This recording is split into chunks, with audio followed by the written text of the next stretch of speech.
All right, for today's project, we are going to replace that tire on this little yard cart that I pull behind my lawnmower. It's completely shredded. It's the original one. I've had it for, I don't know, 6-7 years. And so I decided to go ahead and replace this one.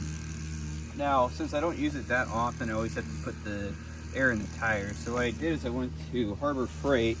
I got one the same size, and it's a no flat tire. So we're gonna go ahead and replace that one with this one. So our first step here is we're just going to put this up on the side so that we can access this little guy. Now on that, to take the old one off, these things are pretty simple. You just have to pull this pin. So we'll pull that out, and then this slides right out. And then your new one will slide right on. Put your pin on.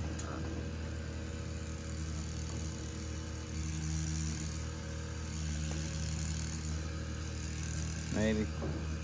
There we go. And new tire, you're all set. Now this one's a fairly cheap yard cart and stuff, so I'm not too worried about the bearing. Looks like the axle is just a little bit different size. But again, it's not something that I'm going to choose to worry about. So, all fixed, good to go. It'll last a while. Eventually, I'm sure that'll cause an issue, but I'm okay with it. And since it worked and fit on there pretty nice, I might do that on the other side as well, just so I have the same tires and don't have to worry about going flat anymore. So if you have any questions, comments, concerns on this, please leave them in the comments below. Hit like, subscribe, and all that, and we will talk to you soon.